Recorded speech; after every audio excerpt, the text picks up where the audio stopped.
تو حضرت عمر فاروق رو رہے تھے، کہنے لگے کہیں تمہارے حقوق تو نہیں پامال کرتا رہا؟ تو آپ کی اہلیہ نے جب سنا تو وہ کہنے لگی عمر مجھے تو بڑا پرانا شکوہ ہے، آپ کا جاہ و جلال اتنا تھا میں بات نہیں کر سکی۔ عمر تم نے سارا دن مسجد میں گزار دیا اور ساری رات نقاب اوڑھ کے مدینے کی گلیوں میں گزار دی، میں تو زندگی کی کوئی خوشی دیکھ ہی نہیں سکی۔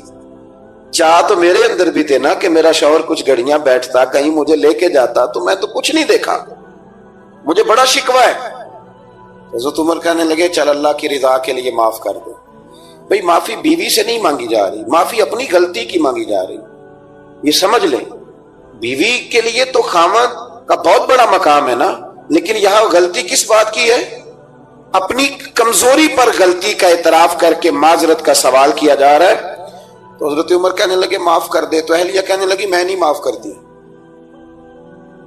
میری شرط پوری کریں۔ فرمایا وہ کیا؟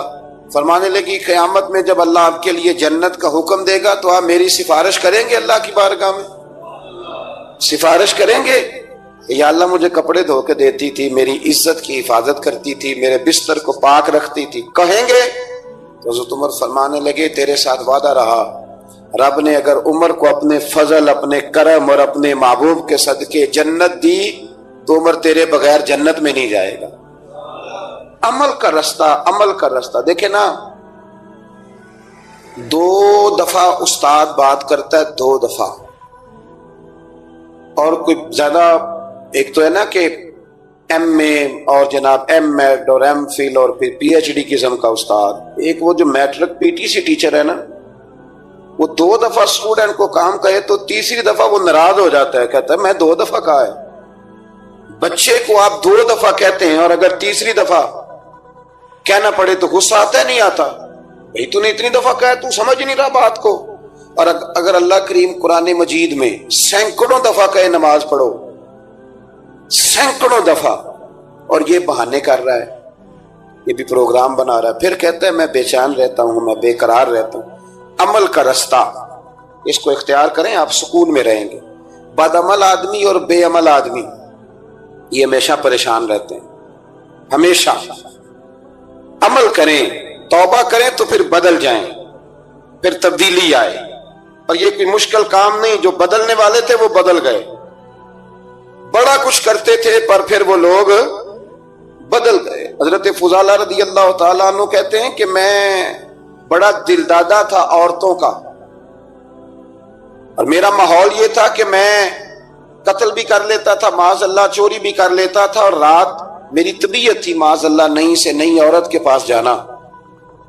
کہتے ہیں ابو جہل نے اعلان کیا کہ جو نبی پاک علیہ السلام کا سر اقدس معاذ اللہ کاٹ کے لائے گا، نقل کفر کفر نہ باشد، 100 سرخ اونٹ انعام ملے گا۔ تو میں نے ارادہ کر لیا کہ میں بہت سارا انعام حاصل کروں گا۔ قرآن مجید میں نا اللہ فرماتا ہے کہ بہت سارے لوگ ایسے ہیں جنہیں اگر میں رزق میں کشادگی دے دوں، زیادہ پیسے دے دوں، فرمایا باغی ہو جائیں، وہ سرکش ہو جائیں۔ یہ بہت سارے لوگوں کو جو اللہ تبارک و تعالیٰ اعتدال میں رکھتا ہے تو یہ ان کے لیے بہتر ہے۔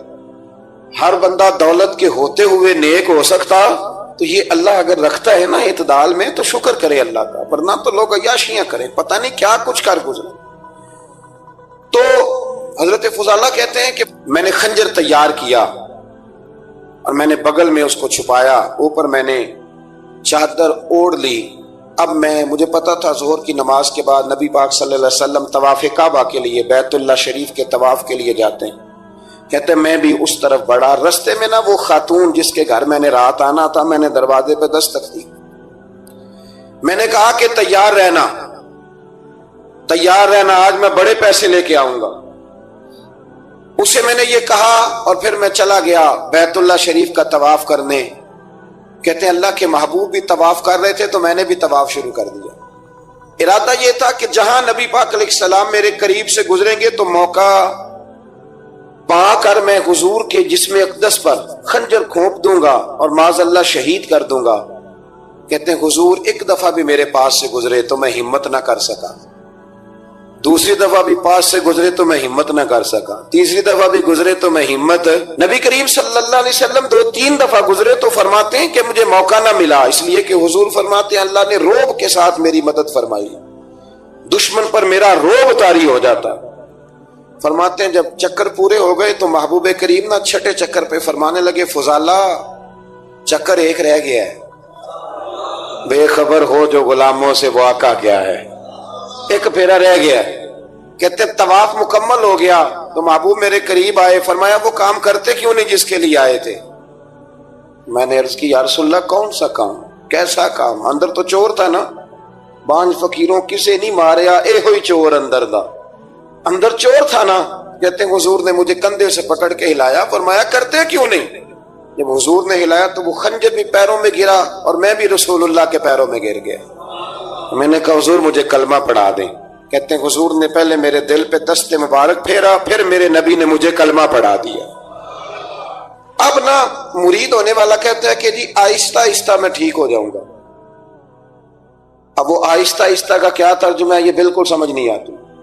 بھئی کسی بندے سے 5 لاکھ روپیہ لینا ہے تو اس سے وہ کہتا ہے جی میں آہستہ آہستہ دوں گا، 500 روپیہ دے دیا کروں گا روز کا، تو کہتے ہیں میری رقم خراب ہوتی ہے، پورے دو۔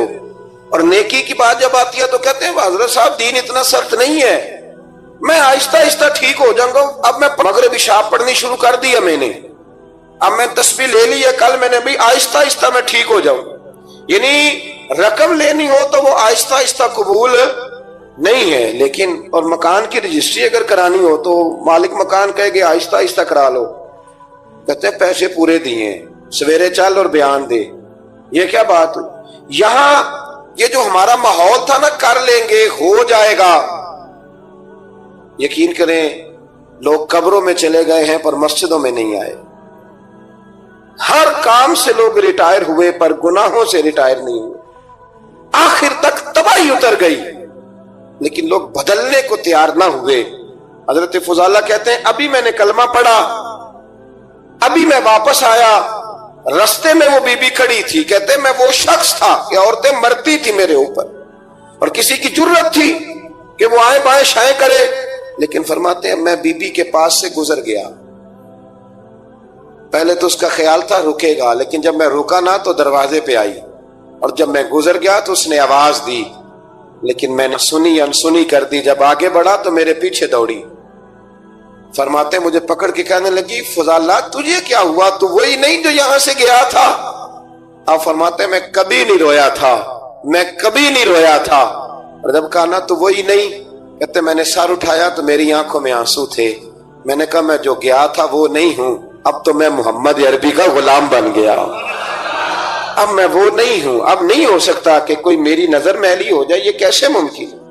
اب نا اسلام کی تعریف ہم نے یہ کی ہے کہ خبردار کوئی ہمارے قریب نہ آئے، ہم کسی کو بات نہیں کرنے دیتے کہ ہم مسلمان ہیں، ہم بات نہیں کرنے دیتے۔ پتہ کیا بات ہے، ایک میری یہ تقریر ہوتی ہے ممبر پہ اور ایک میرا عمل ہوتا ہے جب میں سفر کرتا ہوں، جب میں گاڑی میں بیٹھتا ہوں، جب میں دوستوں سے ملتا ہوں۔ جب ان دونوں باتوں میں تضاد آتا ہے نا، تضاد، تو لوگ تقریر کو جذبات نہیں کہتے، ایک فن بن جاتی ہے تقریر۔ آپ کو پتہ ہے نا واعظین نعت خواں کہتے ہیں میں نے محفل لوٹ لی، پھر لوگ شمار کرتے ہیں کتنے لوگوں نے سبحان اللہ کہی، پھر لوگ شمار کرتے ہیں کہ آج 5 بندے روئے بھی تھے جب میں تقریر کر رہا تھا۔ پھر یہ فن ہے، یہ جذبات کا اظہار۔ سمجھ لیں بات کو کہ عمل جب آپ نہیں نہ کرتے عمل، تو آپ خود بڑے بے چین رہتے ہیں کہ یار یہ میں کیا کر رہا ہوں، یہ کون سا گورکھ دھندا ہے کہ میرا عمل صفر ہوتا جا رہا ہے۔ ہمارے ایک استاد تھے تو وہ فرمایا کرتے تھے کہ اگر پڑھے لکھے آدمی کو تم بے عمل دیکھو تو اس سے دور ہٹ جایا کرو ورنہ تمہیں بھی بے عمل کر دے گا۔ میں نے ان سے عرض کی، میں نے کہا حضور یہ کیا ہے؟ تو فرمانے لگے اپنے حضرت صاحب سے پوچھنا، وضاحت کریں گے۔ میں نے حضرت صاحب سے کہا جی عجیب بات کر دی ہے، علم والے بندے کے پاس بیٹھ کے تو علم آتا ہے۔ تو وہ فرما رہے تھے کہ علم والے بندے کے پاس اگر وہ بے عمل ہو تو بالکل نہ بیٹھنا۔ تو حضرت صاحب فرمانے لگے انہوں نے صحیح کہا ہے۔ اب بات بہت بڑی ہے، پتہ نہیں آپ کی سمجھ میں آتی ہے نہیں آتی، بہرحال کر دیتا ہوں۔ پڑھا لکھا بندہ اگر بے عمل ہو تو اس کے پاس، تو میں نے کہا حضور کیوں؟ فرمانے لگے اس لیے کہ وہ اپنی بے عملی پر بھی دلائل دے گا، وہ بے عملی پر بھی دلیلیں قائم کرے گا کہ یہ وجہ ہے تو اس لیے میں ایسے کر رہا ہوں۔ تو چونکہ وہ بے عمل ہے اور ہے پڑھا لکھا، نبی کریم صلی اللہ علیہ وسلم کے غلام نہ پل بھر میں بدل جاتے تھے۔ اور اللہ تعالیٰ بھی نا بڑے موقع دیتا ہے ہمیں، بڑے موقع۔ حضور نے فرمایا جس نے ایمان اور احتساب کی نیت سے روزے رکھے وہ نئی زندگی کا آغاز کرے، اس لیے کہ اللہ نے اس کے پچھلے سارے گناہ معاف فرما دیے۔ میرے نبی کریم علیہ السلام نے فرمایا جو شخص بیمار ہو گیا، مریض ہو گیا، اور نسائی شریف میں فرمایا کہ 3 دن تک بستر پہ رہا اور اس نے شکوہ نہ کیا اللہ کا، اور جب وہ شفا یاب ہو کے بستر سے اٹھا ہے نا، تب اللہ نے اس کے پچھلے سارے گناہ معاف فرما دیے۔ اور فرمایا جو حج کرنے گیا، حج کر کے واپس آیا، اللہ کے حبیب فرماتے ہیں یوں سمجھے کہ میں آج ہی ماں کے پیٹ سے پیدا ہوا ہوں۔ بڑے موقع اللہ نے دیے، بڑے موقع، بڑے سارے موقع عطا فرمائے کہ میں تیرے پچھلے گناہ معاف کر دوں گا، تو بھی تو نئی زندگی کا آغاز کرنا، تو بھی تو شروع کرنا نئے سرے سے، تو بھی تو بدل کے آنا، تو بھی تو اپنے اندر تبدیلی پیدا کرنا۔ سالوں بیت گئے، ہمیں سالوں بیت گئے، تقریر کرتے، تقریر سنتے، قرآن سنتے، پورا پورا قرآن سنتے، ترجمہ اور تفسیر لوگوں نے پڑھ پڑھ کے بڑا بڑا جگہوں پہ لوگ دلائل دیتے، بات کرتے۔ کب وہ وقت آئے گا جب ہم عمل کریں گے؟ تھوڑا تھوڑا مجھے سفر کرنا پڑتا ہے، دنیا میں گھومتا رہتا ہوں، تو کچھ چیزیں ایسی ہوتی ہیں جو کبھی کبھی انوکھی ہو جاتی ہیں۔ میں ایک جگہ پہ تھا تو وہاں 4 5 6 عمرے کے ٹکٹ تھے محفل میں، تو ہمارے آپ کو پتہ ہے نا وہ جو دلیلوں والے لوگ ہیں ان بیچاروں کو بھی کوئی دلیل نہیں ملتی۔ تو ایک صاحب مجھے کہنے لگا جی عمرے کا ٹکٹ دینا جائز ہے قرآن اندازی کر کے؟ میں نے کہا یار چلو جائز ہی رہنے دو، تیری مہربانی کہ اب اس پہ بھی اعتراض آ گیا ہے۔ میں نے کہا 100% جائز ہے، کوئی اس میں کوئی ایسی بات نہیں ہے، لیکن اندازی تو شروع ہو گئی جو حدیث میں نہیں آئی، عمرے کے ٹکٹ والی ہے جائز، پر نبی پاک نے جس قرآن اندازی کا کہا تھا وہ کب ہوگی؟ حضور نے فرمایا تمہیں پہلی صف کے ثواب کا پتہ چل جائے تم قرآن اندازی کرو، وہ کس دن کرنی ہے، کس مسجد میں ہوتی ہے؟ حضرت عبداللہ ابن مسعود فرماتے ہیں تمہیں پتہ چلے اذان کا ثواب کتنا، تم قرآن اندازی کرو۔ کب کرنی ہے؟ کون پڑھے گا اذان؟ کون یہ آگے بڑھ کے کام کرے گا؟ بھئی جو قرآن اندازی حدیث میں ہے وہ کب ہوگی؟ یہ تو قرآن اندازی شروع ہو گئی اور ہو رہی ہے، اب تو لوگ جہیز دینے لگے ہیں قرآن اندازی کر کے، یہ ماحول بن گیا۔ دین عمل کرنے کے لیے آیا ہے، جو حکم میرے نبی پاک کے غلاموں کو ملا انہوں نے عمل کر کے دکھایا، انہوں نے عمل کر کے دکھایا، وہ عمل کے میدان کے لوگ تھے۔ حضرت ابوبکر صدیق سے زیادہ روایات مروی نہیں ہیں، اگر ڈھونڈنے نکلو گے تو زیادہ قول نہیں ملیں گے ان کے۔ لیلۃ القدر ہو، شب برات ہو، جمعہ ہو، زندگی کا کوئی بھی نیا موڑ جب ہمیں میسر آئے تو اس موقع پر ہم چاہتے ہیں کہ ہمارے ذمے جو حقوق ہوں، جو ذمہ داریاں ہوں، ان سے ہم سبکدوش ہونے کی کچھ کوشش کریں۔ اسلامی تعلیمات کے اندر 2 قسم کے حقوق اللہ تعالیٰ نے انسان کے ذمے لگائے ہیں، ایک حقوق اللہ ہیں اور ایک حقوق العباد ہیں۔ حقوق العباد کے معاملے میں نزاکت، اور پھر جو آیت میں نے قرآن پاک کی پڑھی، ایک تو یہ ہے کہ آپ لوگوں سے معافی لیں، معافی مانگیں۔ ہمارے ہاں نا معافی کا مزاج قبول کریں، جب کوئی بندہ معافی طلب کرے تو معافی، ہمارے ہاں معافی مانگنے کا رواج میں آپ یقین کریں سرے سے ہے ہی نہیں، بلکہ الٹا لوگ چڑھائی کر جاتے ہیں، کہتے ہیں اوہو تم نے معافی مانگ لی ہے تو معاملے ختم ہو گئے۔ اور جو آدمی، میں بڑے زمانے سے کہہ رہا ہوں کہ میرے ملک میں ایک رواج بنتا جا رہا ہے، جس کی زبان جتنی زیادہ سخت ہوتی ہے اس کا عروج اتنا زیادہ ہوتا ہے، جو تھوڑا سا شرافت کا مظاہرہ کرے لوگ اسے بزدل سمجھ لیتے ہیں۔ عزیز بھائیوں، اپنی زندگی میں معافی مانگنے کا مزاج بنائیں، آپ طلب کریں کہ یار مجھ سے غلطی ہو گئی، میں انسان ہوں۔ آپ یقین کریں ڈھیر سارے لوگ ہیں جن کے ذمہ ڈھیروں معافیاں ہیں، لیکن ان کا مزاج نہیں، ان کی طبیعت نہیں، ان کا تکبر آڑے آ گیا ہے۔ اور میرے نبی پاک صلی اللہ تعالیٰ علیہ وآلہ وسلم نے فرمایا تھا یہی بدلہ دے دو کسی کا دینا ہے تو، یہی معافی لے لو، یہی، ورنہ فرمایا یاد رکھنا قیامت کے دن تو اس طرح ہوگا کہ اگر سینگ والی بکری نے بغیر سینگ والی بکری کو مارا ہوگا اسے بھی قیامت میں بدلہ دینا پڑے گا، یہی معافی تلافی لے لو، یہی۔ تو ہمارے ہاں مزاج نہیں، مزاج بنائے نا آپ، معافی کا مزاج بنائیں۔ رسمی ویسے معافیاں مانگتے ہیں، آج پہ جا رہا ہوں بھائی اگر کوئی ہو گئی تو معاف کر دینا، یہ تو رسم ہے، تو بڑی دنیا ادا کرتی۔ آپ کو پتہ ہے کہاں آپ کو معافی لینی ہے، تو جہاں جہاں اس طرح کے معاملات ہیں وہاں آپ کلیئر کریں. صحیح بخاری میں حدیث ہے حضرت ابو ذر غفاری سے، جب کسی نے کہا کہ آپ نے اسی طرح کے کپڑے خود پہنے ہیں جس طرح کے آپ کے غلام نے پہنے، یہ کیا معاملہ ہے؟ تو فرمانے لگے، اعلانیہ خود بتانے لگے، فرمانے لگے مجھ سے ایک دفعہ غلطی ہو گئی تھی، میں نے ایک غلام کو جھڑک دیا تھا تو نبی پاک نے مجھے تنبیہ فرمائی، تو میں نے اس غلام سے معافی بھی مانگی، اور اس دن سے لے کر آج تک میں جس طرح کا خود لباس پہنتا ہوں اسی طرح کا اپنے غلام کو پہناتا ہوں. تو وہ خود بیان کر رہے ہیں، وہ لوگ اظہار کر رہے ہیں کہ ہم نے یہاں نبی پاک علیہ الصلوۃ والسلام کے تنبیہ کرنے پر ہم نے اپنے غلام سے، خادم سے یا کسی غلام سے معافی مانگی. تو معافی مانگنے سے بندے کا قد کبھی چھوٹا ہوتا ہے؟ میرے نبی پاک علیہ السلام نے فرمایا جو معافی مانگ لے اللہ تو اس کی عزت میں اضافہ کر دیا کرتا ہے. تو اس لیے ایک تو جہاں یہ معاملہ ہے وہاں، اور دوسری جو آیت میں نے تلاوت کی اس میں اللہ کہتا ہے کہ غصہ پی بھی جاؤ، معافی مانگو بھی اور معاف کر بھی دو. والکاظمین الغیظ والعافین عن الناس، فرمایا وہ لوگ جو غصہ پی جاتے ہیں اور لوگوں سے درگزر کرتے ہیں، لوگوں سے درگزر کرتے ہیں. واللہ یحب المحسنین، اللہ ان احسان کرنے والوں سے محبت فرماتا ہے، ان سے اللہ پیار کرتا ہے. تو رب فرماتا ہے جو غصہ پی جاتے ہیں والعافین عن الناس، اور لوگوں سے درگزر کرتے ہیں، ایک تو معافی مانگے اور دوسرا معاف کر بھی دیں. اگر دل میں کوئی بات ہو تو معاف، ہر روز لوگوں کو معاف کر کے سویا کریں. پہلے تو اس طرح کا کوئی کام ہی نہ کریں. ایک شخص نے جملہ کہا تھا، لکھا تھا، کمال لکھا تھا، اس نے کہا تھا کبھی ایسا کوئی کام نہ کرنا کہ کوئی تمہاری وجہ سے جا کے رب کے سامنے رونا شروع کر دے. ایسا کوئی کام نہ کرنا کہ کوئی بندہ تمہاری شکایتیں اللہ رسول کو لگائے. اس طرح کا کبھی کام نہ کرنا کہ وہ تڑپ اٹھے اور کہے اب تمہارا شکوہ میں نے وہیں کرنا ہے.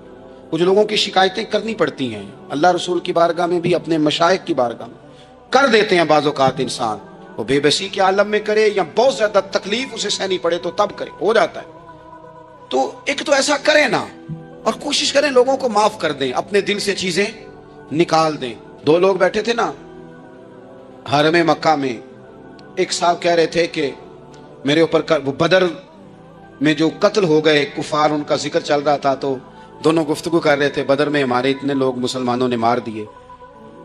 تو ایک ان میں کہنے لگے کہ اگر میرے اوپر قرض نہ ہوتا اور میرے چھوٹے چھوٹے بچے نہ ہوتے تو میں تو تلوار لے کے جاتا اور مدینہ شریف جا کے معاذ اللہ بدلہ لے آتا. دوسرا کہنے لگا میں دیتا ہوں نا تیرے بچوں کا خرچہ بھی اور میں تیرا قرضہ بھی اتارتا ہوں، تو جا.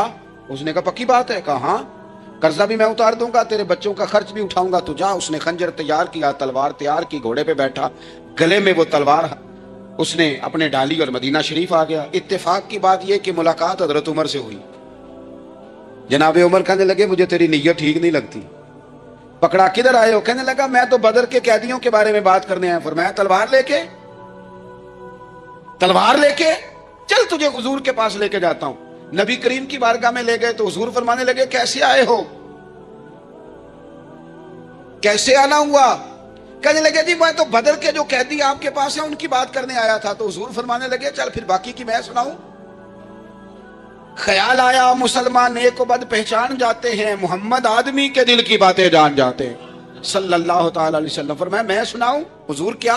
فرمایا تم اور فلاں بن فلاں وہاں بیٹھے ہوئے تھے نا حرم مکہ میں فلاں پہاڑ کے ساتھ ٹیک لگا کے، اور تم نے یہ کہا تھا نا کہ قرضہ نہ ہوتا، بچے چھوٹے نہ ہوتے تو بدر کے مقتولین کا میں بدلہ لیتا.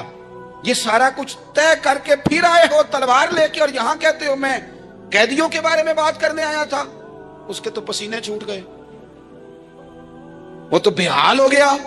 اس نے کہا اس کا تو سوائے اس کے اور میرے کسی کو نہیں پتا. اگر آپ کو پتا چل گیا ہے تو پھر آپ اللہ کے سچے رسول ہیں. تو حضور اگر آپ کو پتا چل گیا ہے کہ میں قتل کرنے کے ارادے سے آیا ہوں، میں معاذ اللہ بدلہ لینے آیا ہوں، اللہ کرے آپ کو سمجھ آئے میری بات کی. یعنی ایک تو یہ ہے کہ بندہ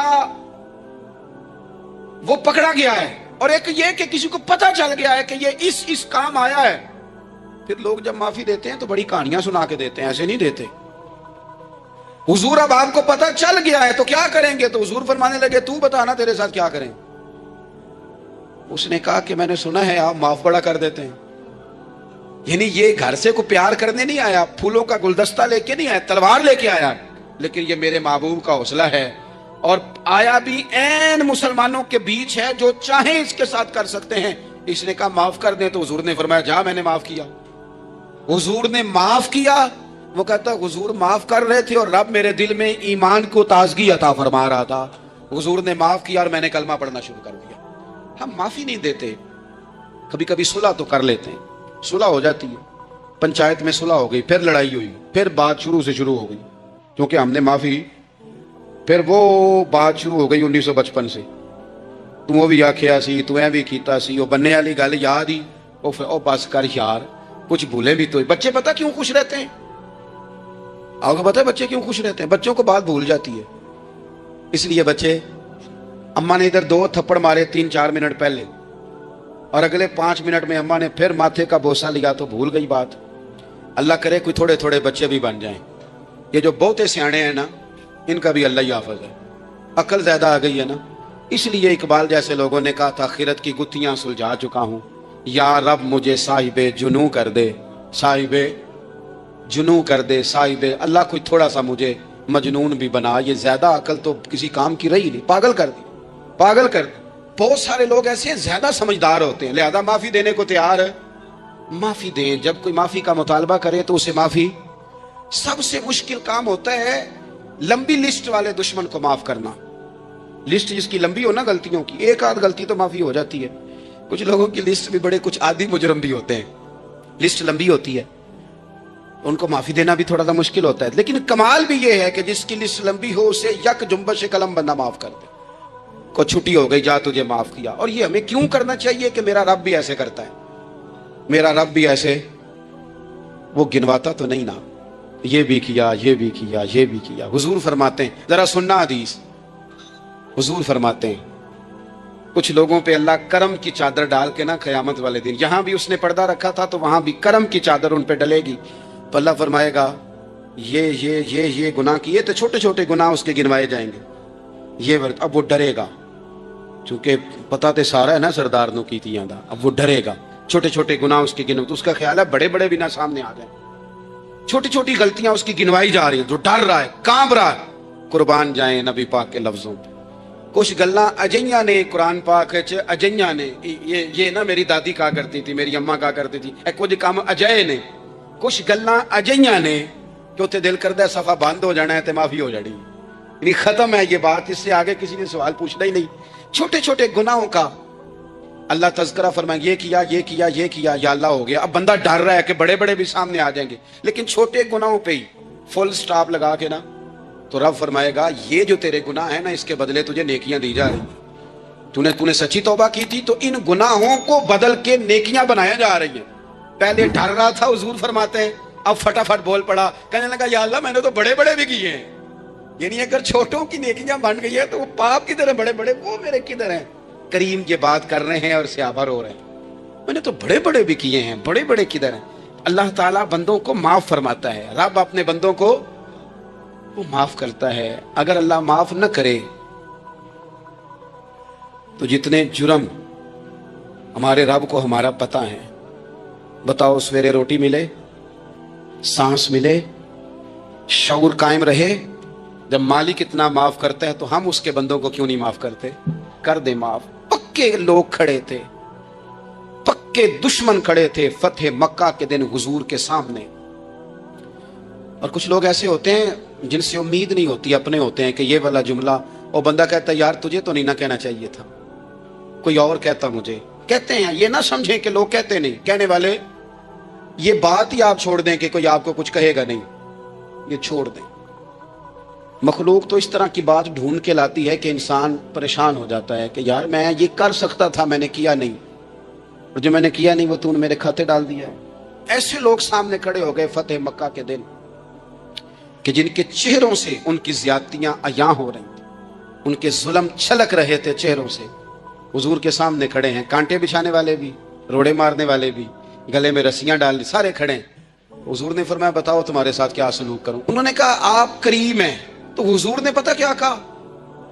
قرآن پاک میں ایک سورہ یوسف ہے، کچھ لوگوں کو لفظ قصہ بھی بڑا برا لگتا ہے، تو اللہ فرماتے ہیں نحن نقص علیک احسن القصص، محبوب ہم آپ کو ایک سونا قصہ سنانے لگے۔ اس کو اللہ نے قصہ کہا، سونا قصہ، سورہ یوسف کو۔ تو سورہ یوسف کیا ہے بھلا؟ ذرا انداز دیکھیے سورہ یوسف کا۔ پہلے حضرت یوسف لاڈلے ہیں باپ کے،